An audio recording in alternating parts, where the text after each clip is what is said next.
अस्सलाम वालेकुम बच्चों, कैसे हैं आप सब। उम्मीद है आप सब अच्छे होंगे। आज हम लोग आपका हिस्ट्री का जो सेकंड चैप्टर हम लोग पढ़ रहे थे उसका आगे का पोर्शन कंप्लीट करेंगे।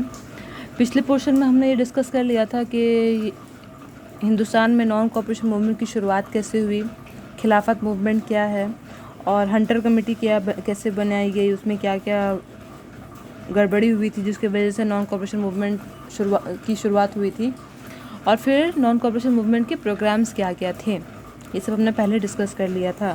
आज हम लोग डिस्कस करेंगे कि इंडिया में नॉन कॉपरेशन मूवमेंट कैसे फैला था,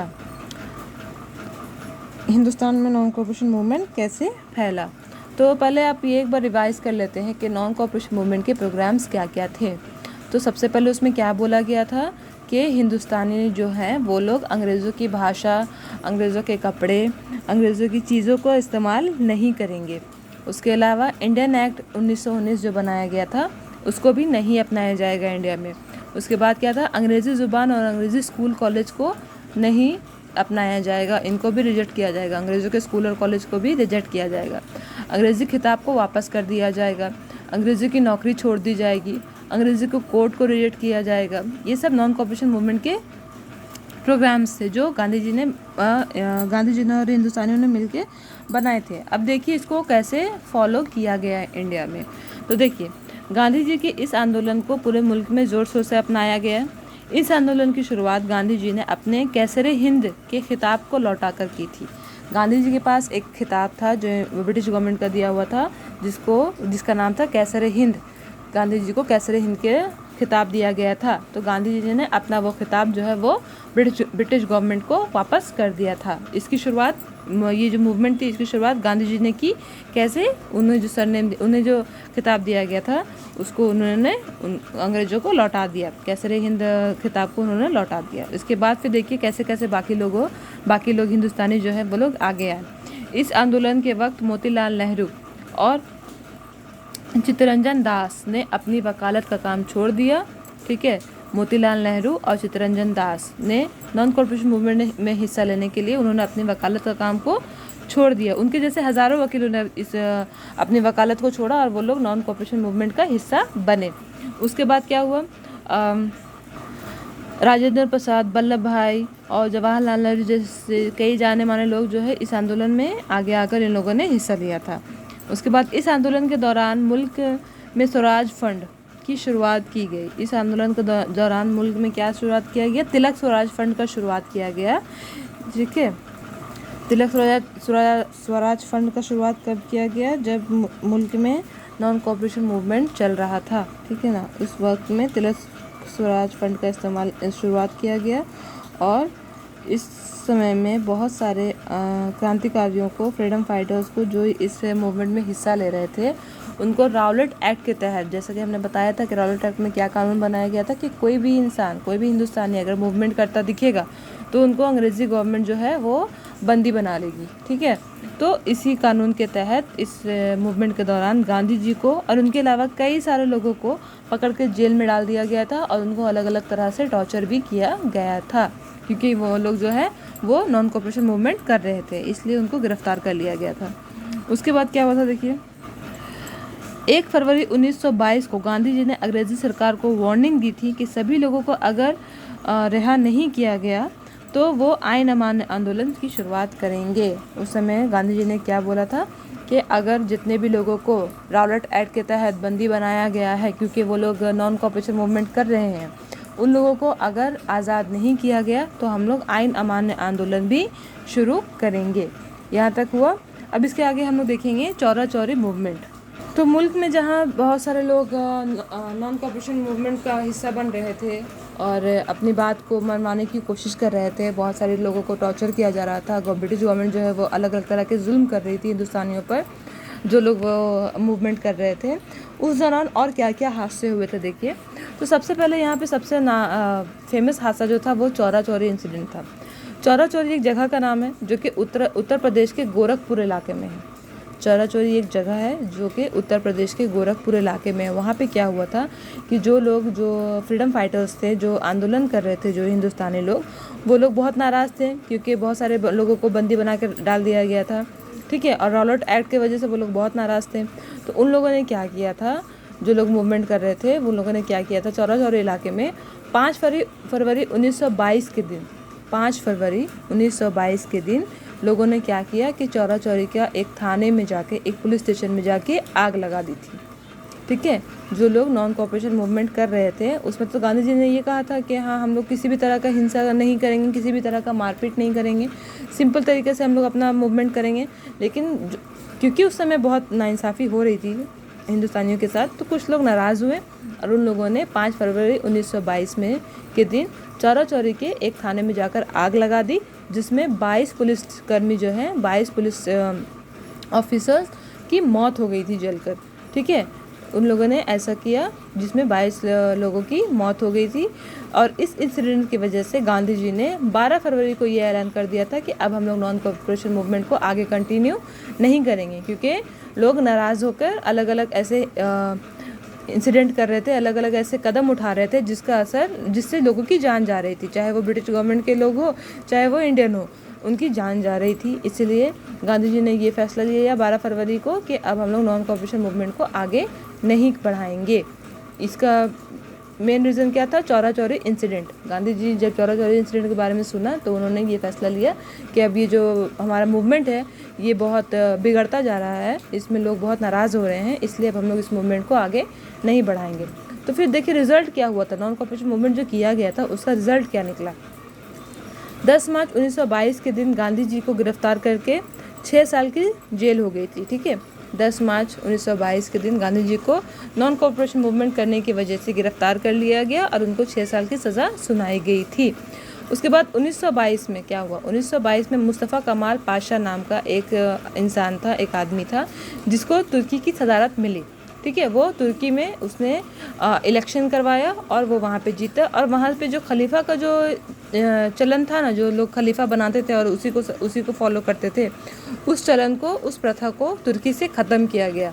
और वहाँ बोला गया कि वहाँ के जो रहने वाले हैं वो लोग अपना एक उम्मीदवार चुनेंगे और उनकी सरकार बनाई जाएगी और फिर उसी का फॉलो तुर्की में किया जाएगा। जो खलीफा वाला प्रचलन वहाँ पे था, जो लोग खलीफा बनाते थे, खलीफा की बात सुनते थे, वो वाला प्रथा वहाँ से हटा दिया गया।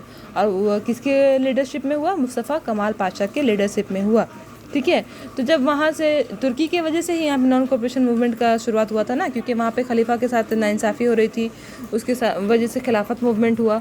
और फिर खिलाफत मूवमेंट नाकामयाब होने की वजह से तो ये वाला मूवमेंट शुरू किया गया, नॉन कोऑपरेशन मूवमेंट।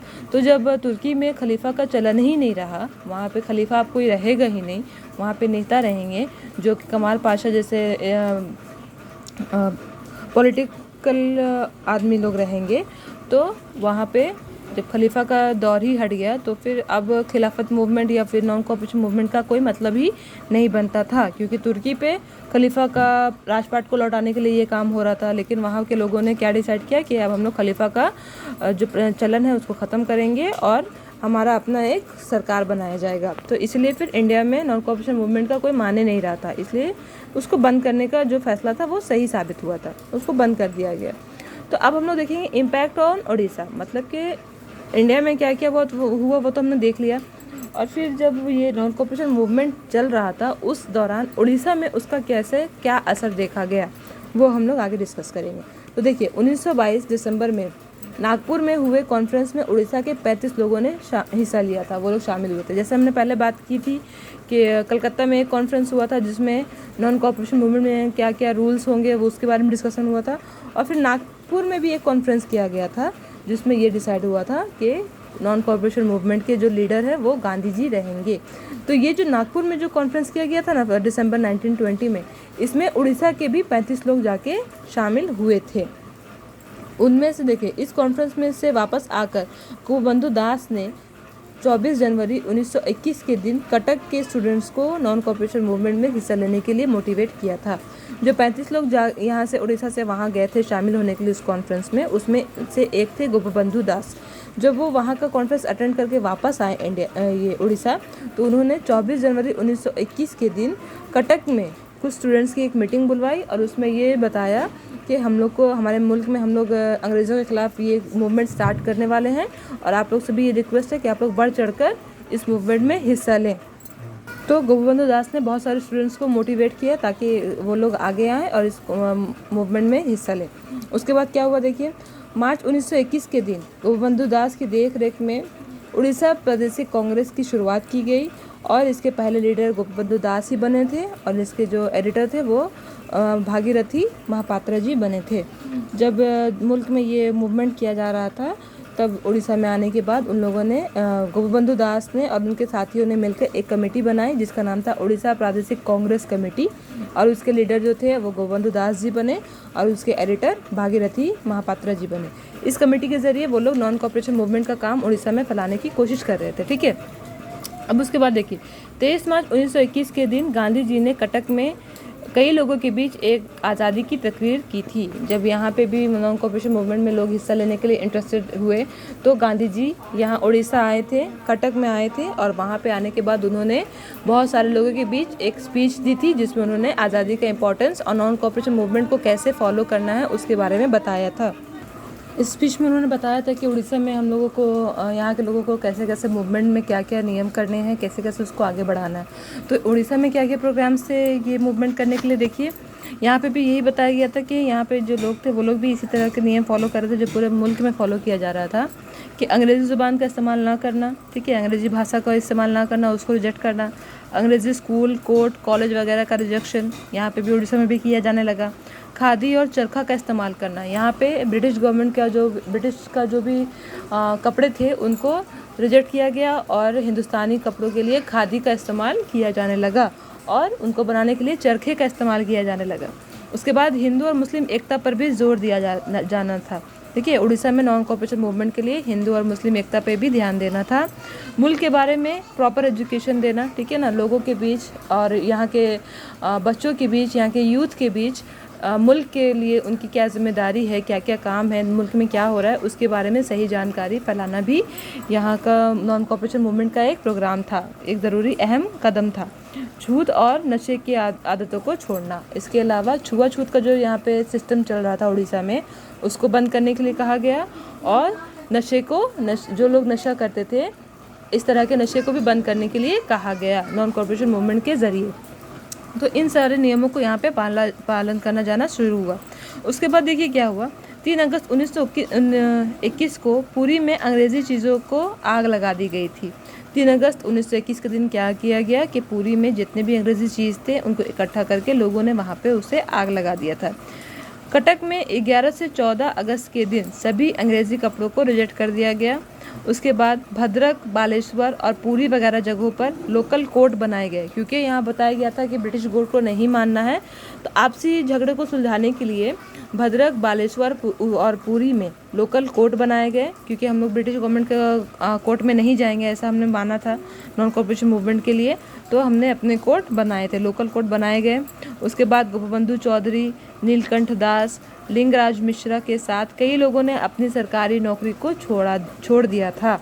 इस मूवमेंट के दौरान उड़ीसा के कई सारे जाने माने लोगों ने अपनी सरकारी गवर्नमेंट जॉब को छोड़ दिया और बहुत सारे लोग जो थे जैसे कि हरे कृष्ण महताब, नवकृष्ण चौधरी, नित्यानंद और राजकृष्ण बोस, इनके जैसे बहुत सारे लोगों ने, इनके साथ साथ बहुत सारे लोगों ने अपनी कॉलेज की पढ़ाई छोड़कर वो लोग इस मूवमेंट में हिस्सा लेने के लिए आगे आए थे। तो ये सब उड़ीसा में उस दौरान किया गया था।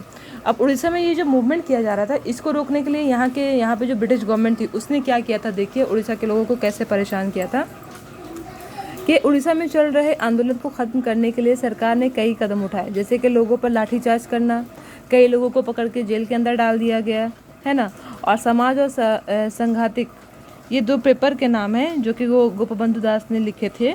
इन 2 पेपरों में उन्होंने ब्रिटिश गवर्नमेंट हमारे साथ क्या क्या कर रही है, क्या क्या नाइंसाफ़ी कर रही है हिंदुस्तानियों के साथ, उसके बारे में लिखा था।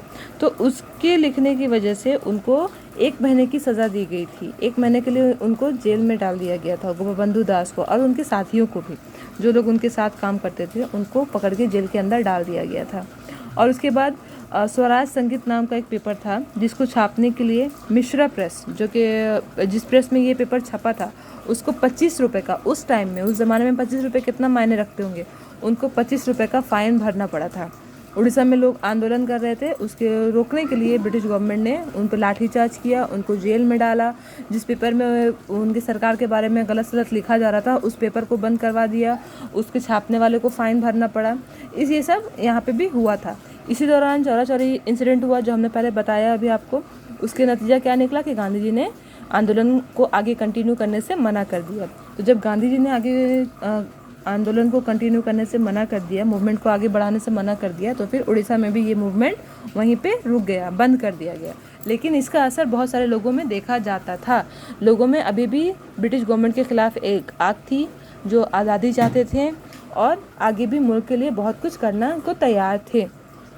ठीक है, तो ये जो आपका चैप्टर था ये नॉन कॉपरेशन मूवमेंट के बारे में था। ये यहीं तक है। हमने इसमें देखा कि नॉन कॉपरेशन कैसे शुरू हुआ, उसमें क्या क्या नियम बनाए गए, उसमें कौन कौन लोगों ने आगे आके हिस्सा लिया और फिर कैसे उसे बंद कर दिया गया। उसका असर उड़ीसा में क्या क्या देखा गया और उड़ीसा में भी वो कैसे ख़त्म हुआ, उसके बारे में हमने इस चैप्टर में समझा। उम्मीद है ये आपको समझ में आया होगा। इसका वीडियो और नोट्स जो भी वगैरह है सब हम आपको ग्रुप में सेंड कर देंगे। आप लोग वीडियो को बार बार देख के समझने की कोशिश करें और सारे नोट्स को अपनी कॉपी में लिख लें। Thank you. अल्लाह हाफ़िज़।